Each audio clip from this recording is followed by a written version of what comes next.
essa tela é metálica, não é aquela tela costuradinha, é uma tela de trama contínua, né, de bronze geralmente, e aquilo que é relativamente maleável, ela é prensada, é o sistema de fazer carroceria de automóvel em panela. Né? Então, como é que é feito, como é que se dobra um paralama de automóvel? Entra um macho, uma fêmea, bota a chapa, sai o paralama.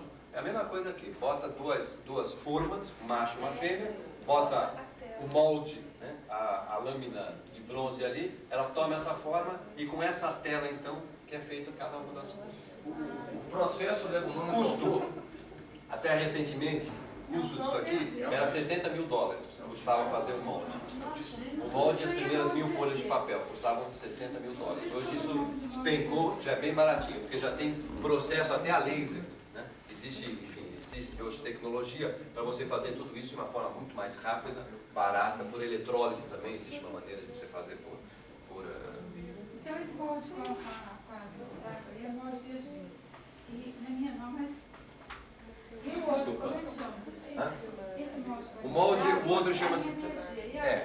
em inglês, né, os nomes em inglês são verger e wolf. Wolf é tramado. Né? Então esse aqui é o que tem as costelinhas e esse aqui não tem nada. É a tela contínua.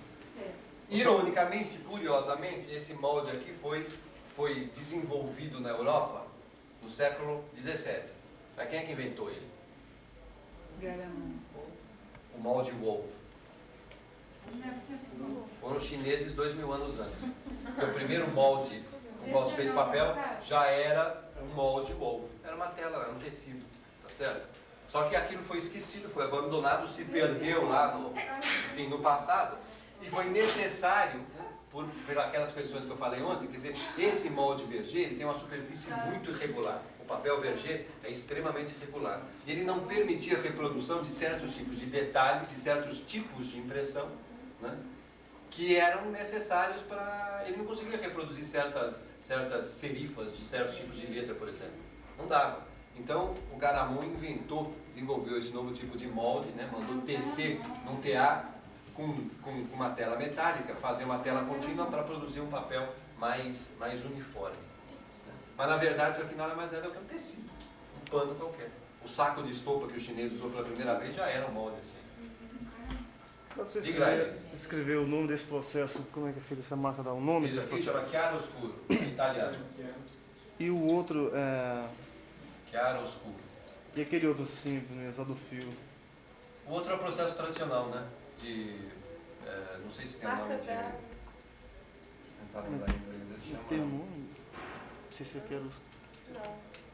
Não sei não. O outro é só marca d'água, não sei se tem um nome. É a marca d'água linear, né? Com fio. Então quem quiser fazer marca d'água tem que escolher um fio de espessura razoável. Né? Ele precisa ter uma bitolinha, não é um fiozinho de telefone, não faz marca d'água, precisa ser um fio legal mesmo. Dobrar ele, fazer o desenho que quiser, tá certo? E costura ele no molde. Prende ele no molde. Né? Aí essa aqui vai ser... Deve ser. Linha de papagaio. Pode ser de outra coisa também, mas ele tem que ter relevo. Ele tem que ter E tem que ser mais grossinho, né? Isso é relativo, né? Precisa trazer aí pra gente ver. Quer dizer, não é cabo submarino, né? Linha de pipa. Um fio razoável. E você precisa fazer porque depende muito da consistência da sua pasta e da espessura da folha que você faz. Claro, porque você pode usar um fio desse tamanho e fazer uma folha desse tamanho que não aparece nada. Então você precisa saber como é que você trabalha. Agora, a marca d'água aparece mais ou menos dependendo da qualidade da pasta com que você trabalha, sem dúvida alguma. E esse tipo de marca d'água aqui só funciona numa pasta altamente refinada e com certos tipos de matéria-prima. Você não faz isso, por exemplo, aqui com capim barba de bode, não faz. Por exemplo, esse de Marcelo, por exemplo. Eu já vi papel de capim barba de bode, por isso que eu estou falando. É esse não? Não, esse é o Marcelo. Como vai, Marcelo? A marca d'água linear sai, sem dúvida. Ele tá grosso. Né? Quer dizer, se você trabalha com esse padrão, seu fio precisa ser grossinho, mas sai, sem dúvida. Esse aqui não. Esse aqui você não faz. Você não faz porque se a fibra é altamente refinada, ela não permite isso. Mas o linear você faz. Traga o fio que a gente experimenta. Você lembra o meu mais ou menos como era? Tinha o quê? 2 milímetros? Você Traga bitola papéis, fio, acho que é fio 20, fio, pode ser? Não sei. De pipa, aquele de mais grosso. Não, estou falando do fio de arame, não do fio de refinado. É fio elétrico de cabo 220. É o fio do chuveiro 220. Fio 12. Fio 12. Aquele é um fio, uma bitolinha razoável. Tem aquele outro que a gente faz. O que mais? Que A horas gente são? faz as mandalas também. Vou trazer amanhã. Aliás, pegando para hoje, lá tem coisa. Deixa eu só falar uma coisinha antes dos chineses atualmente. Tá?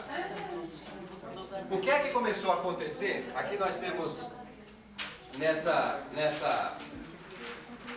Marília, vem cá um pouquinho, me ajuda. Opa, não é esse. Cadê o outro papel? Tá aqui. Tá aí? Você está guardando os papéis? Eu tô. Eu vou reciclar, não, esse não.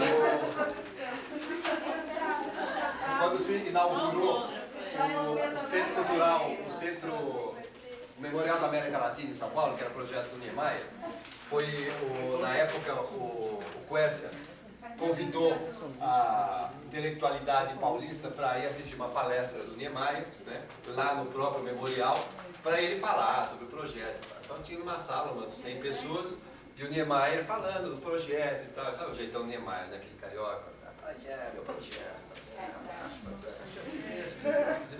E ele foi rabiscando papel e jogando na mesa, rabiscando papel e jogando.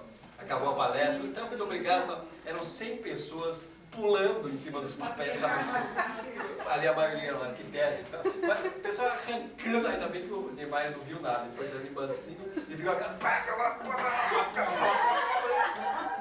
absolutamente patético. Afasta o pão. Tô na frente. Não, o que eu queria falar é o seguinte, quando... Isso podia ser marca d'água. Quando, né, nessa trajetória toda, veja só, enquanto se trabalhava com papéis de trapos de linho, papéis de linho de algodão, a gente trabalhava aqui em condições de pureza quase que absoluta. Pureza é com S ou com Z? Depende, se for muito puro.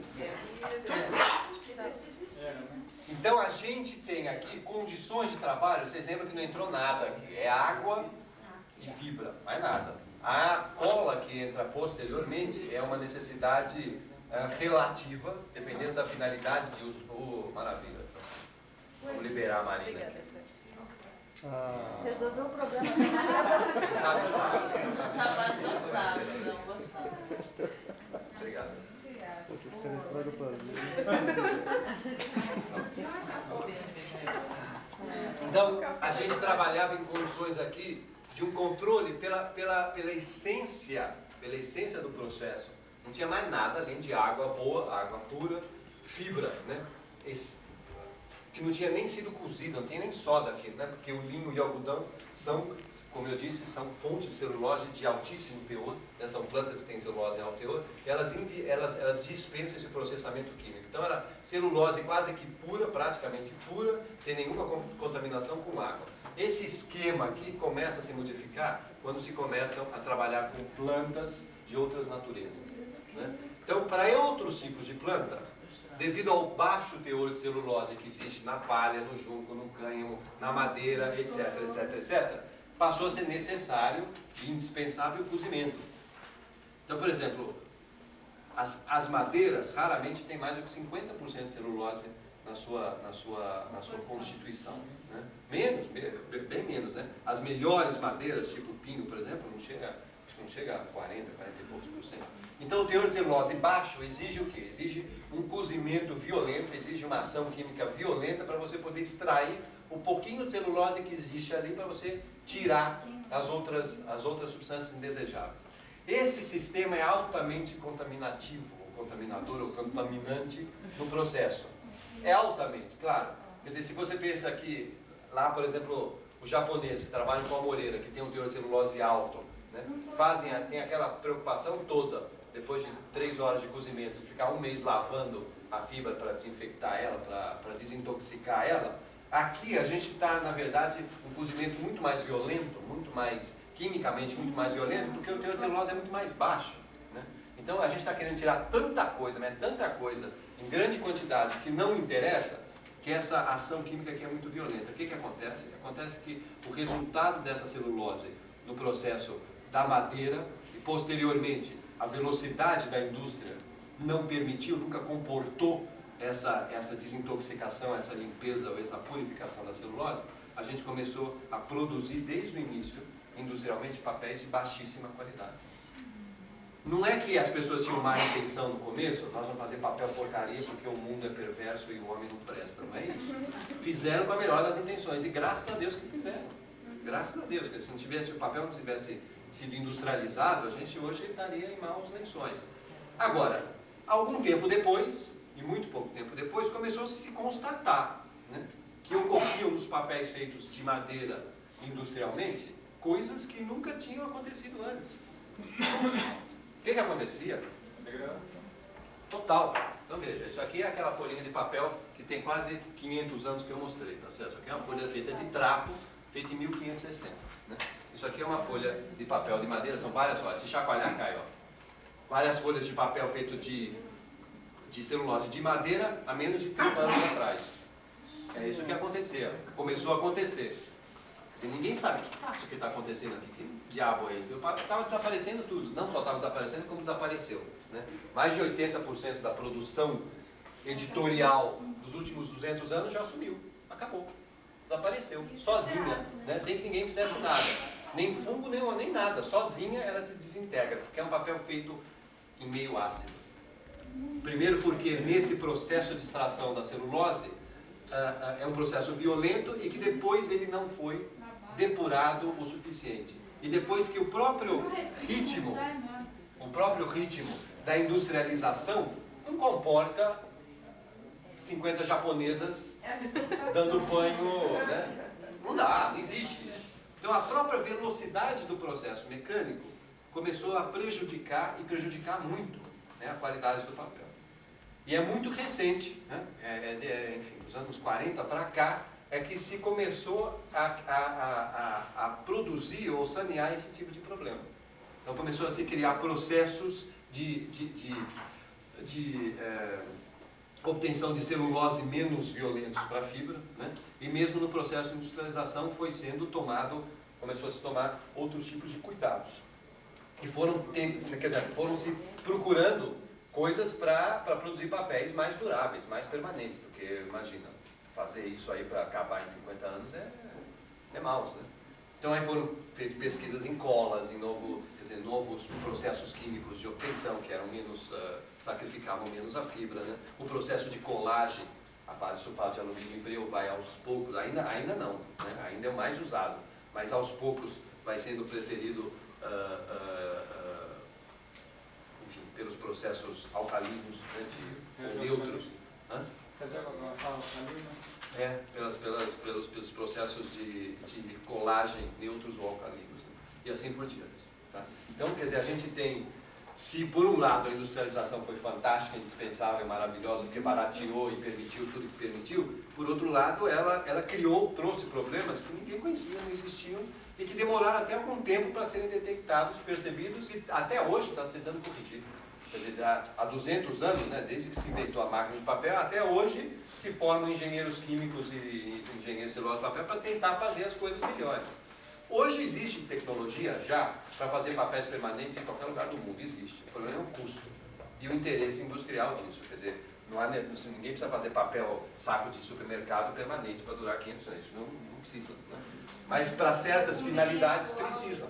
Né? Para alguns usos, o papel permanente ainda é muito importante. Então aqui nós vamos falar de dois conceitos muito importantes e diferentes que é fundamental que sejam entendidos. Um é o conceito de permanência. O que é permanência de papel? E o outro é durabilidade. Que as pessoas confundem uma coisa com a outra. Né? O papel é durável? Ou esse papel dura? Né? É a pergunta mais... O que é permanência, o que é durabilidade, Terese? Você já sabe. Como não? Permanece igual? Sei lá. Vamos lá. sessão de chutometria. Permanência, ele permanece do jeito que ele é desde o momento que ele foi feito. Ele não muda cor, textura, Quem falou isso? Está chutando? E durabilidade ele não vai ser acabando que nem aquele não chamou. Basicamente é isso mesmo. Permanência tem a ver com a situação do papel na hora da sua fabricação. Ou seja, ele é feito em condições químicas de neutralidade. Ou seja, se o papel é feito, tudo na natureza, tudo que existe na natureza, pode ser escalonado numa linha de medida de acidez ou neutralidade. Então, tudo que existe sobre a face da Terra está entre 0 e 14. Né? É uma escala que existe de aferição de pH. De 0 a 7 isso é ácido, de 7 a 14 isso é alcalino. Tá? Muito bem. Então, o que é ácido, como isso aqui, né, sozinho, por si só, naturalmente se autodecompõe, se desintegra. Porque a acidez é uma coisa que, especialmente a nível de papel. Se o papel é feito acidamente, em meio ácido, né, com água ácida, nesse processo de extração da celulose, existe contaminação ácida. A colagem, por exemplo, de breu-sulfato de alumínio, que só funciona em meio ácido, se ele é feito em meio ácido, ele é ácido. Acontece isso aí, ao longo do tempo, ele sozinho ele se desintegra. Se ele é alcalino, ele está numa outra faixa de pH, também acontecem outras coisas com ele. O importante é que se ele é permanente, o que é permanente? Permanente é o que está no ponto neutro, é o 7. Tá? Então, o papel será permanente na medida que ele na sua ferição de nível de acidez e de alcalinidade, ele está no ponto estável 7. Então, ele é estável, ele sozinho, se você fizer uma coisa, pH 7, tá certo? pH neutro, botar numa cápsula de vidro, enterrar e guardar durante 5.000 anos, você volta lá e está igualzinho, tá certo? Quer dizer, ele é neutro, ele é estável, não acontece nada a ele. Durabilidade é a ação externa sobre aquele papel. Então o papel, ele resiste ao uso, ao manuseio, ao que quer que seja, dependendo da ação externa. Ele pode ser permanente e não ser durável, não é verdade? Eu faço papel, pH 7, etc, beleza, perfeito, mas você dá na mão de um maluco qualquer aí e acaba em 5 minutos. Durabilidade é outro conceito. Né? Agora, ele pode ser durável sem ser permanente. O papel de saco de cimento é altamente durável. Dura, né? Ele aguenta o tranco, né? Mas ele não é permanente. E nem tudo que é permanente é durável. Né? Então é o velho carro. Quando eles fazem Rolls Royce na Inglaterra, por exemplo, é um carro permanente, é um carro neutro, né? pH 7. É feito para durar a vida inteira. Depende de quem senta no volante. Se minha avó sentar ali, primeiro poste acaba o carro, tá certo? Mas ele, teoricamente, é feito para durar internamente. Então é o seguinte, isso aqui tem a ver com situação de fábrica. Né? Durabilidade é outra coisa, é manuseio, é ação externa e tal. Você tem um papel de alta permanência quando você ainda deixa uma reserva alcalina no Isso. papel. Essa coisa da reserva alcalina surge porque você tem hoje uma qualidade de ar que exige essa reserva alcalina. Né? Quer dizer, até o século passado, ou até o século retrasado, antes da industrialização, você tinha um padrão de qualidade de ar e de contaminação, de poluição atmosférica, onde o 7 era neutro o suficiente. Hoje não é mais. Né? Então hoje, o ar que a gente respira é tão mais ácido, é tão mais poluidor, que você precisa passar ele um pouquinho, né? Geralmente 8, 8,5, né? Você alcaliniza o seu papel, você dá essa reserva, porque com o tempo ele vai tender, sob a ação atmosférica, tender a voltar para o 7 e se estabilizar ali. Né? Então essa medida de segurança que se faz, se dá um extra ali, uma alcalinização, uma reserva, né? Justamente para com o tempo e com o manuseio, etc, ele ligeiramente depois se estabilizar lá no 7. Entenderam? Respondendo a sua pergunta, Rosane, o que era do chinês que você queria saber? Eles têm indústria, né? Grande indústria, e tem ainda atividade artesanal. O que você quer saber? Essa atividade artesanal, Se é significativa? A nível rural é. Né? Ainda fazem muito disso aí, não na proporção que os japoneses fazem, mas ainda se faz muito para uso local. Né? Eles ainda usam muita... a China é um país muito pobre, né? Muito pobre. Então, fora dos grandes centros, você tem uma produção razoável disso para consumo local. Né? Então, ainda fazem isso. Muito dos rituais religiosos, quer dizer, hoje isso está, inclusive, sendo permitido novamente, né? Quer dizer, as pessoas estão podendo exercer uma maior liberdade, essas coisas todas, isso está voltando uma certa ênfase, né? Mas se usa muito para fazer rituais, se usa muito para fazer, sabe, até cigarro de papel, né? Quer dizer, até coisas assim de uso mais mundano mesmo. O papel artesanal da China, muito pouco. Quem faz muito é Taiwan, né? Eles têm uma coisa mais comercial, né? Os chineses, na verdade, perderam completamente a posição e o mercado. E a qualidade, sem dúvida alguma. Hoje, se você vê até os melhores papéis chineses que você consegue comprar em Hong Kong, são, comparado aos japoneses, são paraguaios, né? O negócio é triste, né? Para quem inventou e ficou 600 anos sentado em cima. Mas, hoje, com o japonês ninguém pode, né? Eles batem o olho, eles conseguem fazer menor, mais rápido e mais barato que todo mundo. Aí, dança. É assim com o chocolate, logo vai ser chocolate. O próximo grande negócio da década vai ser chocolate japonês. Quando eles já pegaram a forma, né? E um suíço que já foi em cana porque vendeu o japonês da forma. É o próximo negócio. E não vão fazer nem para eles porque eles não gostam de chocolate, é só para exportar mesmo, para nós. Fizeram isso com relógio, fizeram isso com tudo, com automóvel.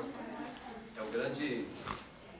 E a penetração também no mercado europeu, eles já estão... Claro, já estão com o pé dentro. Agora, tudo que vier do Japão, todo mundo tem que ter. Alguma dúvida? Não. Para variar, Zezé, você que é perguntadeira. Aí não dá, Zezé.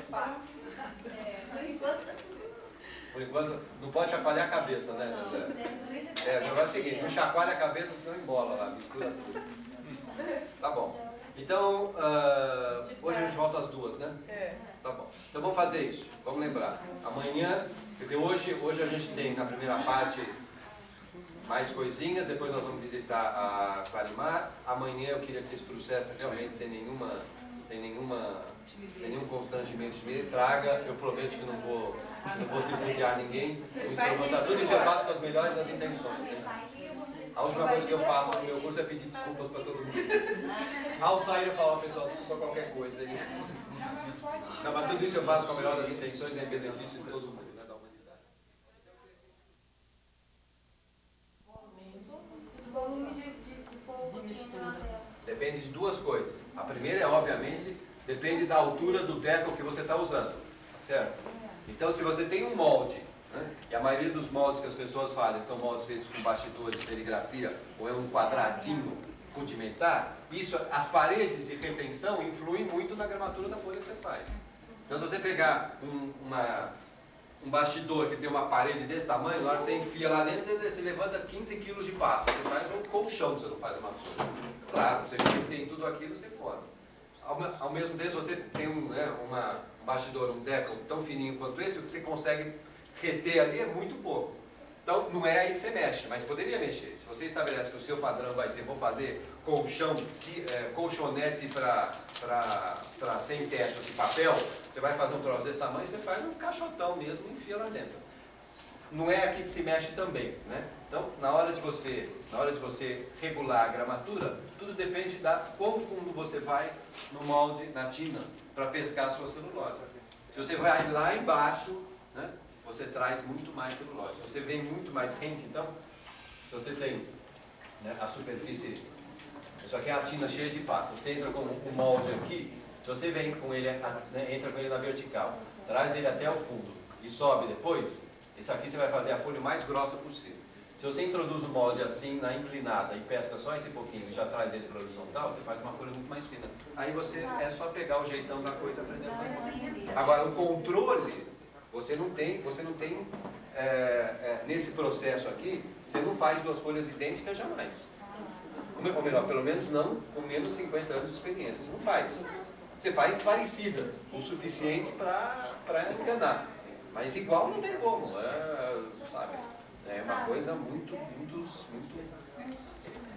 complicada. A gente usa cuba também, né? Aquela não é tão fina, aquela rara. E eu acho que, eu não sei se eu estou certa, mas me parece que o que determina também a espessura é quantas vezes eu vou e venho na tela. Não, depois que você pescou, depois que você enfiou o molde, quantas vezes você vai ver não influi mais na espessura. Influi na distribuição, mas a espessura é o que está lá. A sensação que dá é que se eu vou uma vez levando, vem pouquíssimo papel, pouco, né? Já se eu mergulho e vou e venho umas 3 vezes, já vem mais, e fica mais grossinho. Sim, porque você está só pescando mais, tá certo? Mas você tem que fazer substituir sua bacia, só isso. Você está fazendo um negócio desnecessário. Né? No processo japonês isso é verdade, porque a cada vez que você imerge, você retém um pouco mais e faz uma laminação a mais. No processo ocidental isso é um equívoco. Né? Você está trabalhando numa bacia tão rasa que não dá nem para mergulhar o molde, aí também é complicado. Né? Tem que fazer ela mais fundinha, só isso. Ao invés de ser bacia assim, tem que ser caixote mesmo. Você tem que poder enfiar o molde e sumir com ele lá embaixo, porque senão você não tem. Você está se sujeitando a uma limitação do equipamento.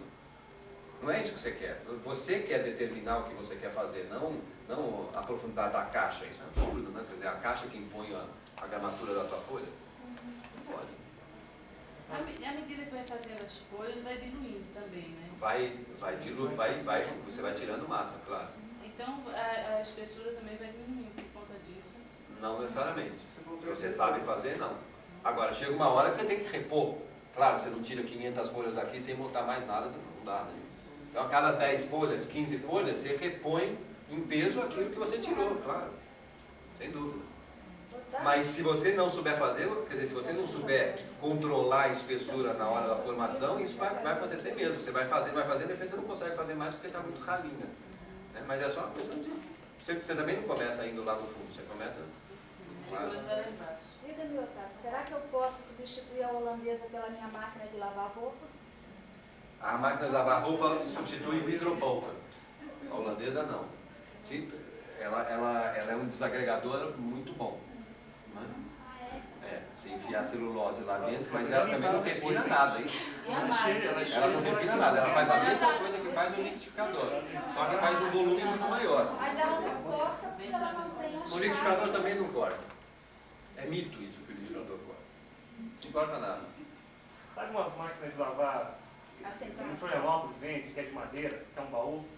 Aqueles tanquinhos? Não, não é um tanquinho, eles usam lá, é feita toda de madeira e é um tambor que roda. Nunca vi. Só De lavar? É de lavar. Não parece mesmo de lavar. Aonde? Não, existe o moinho de bola, quer dizer que é uma coisa que funciona da seguinte forma, é um cilindro de cerâmica e tem uma bola solta lá dentro, ou várias bolas. Isso é colocado para girar. Então ela fica girando, na medida que esse cilindro gira, essa bola fica batendo lá dentro. Então se você puser fibra lá dentro, ou tinta para misturar, a bola mistura. Né? Agora ele é sempre uma coisa pequena, a não ser que se faça um moinho de bola, grandão, né? Capaz de isso aí, ele substitui adequadamente esse processo de moagem. É legal isso. Na martelada, na cafetada mesmo. O moinho de bola faz isso por você se você não quiser. Ou dá para fazer aquilo que os japoneses fizeram naquele pilão, você não precisa ficar batendo, bota um motorzinho lá que você levanta, sobe, desce, que nem os martelos na Catalunha. Só isso. O liquidificador só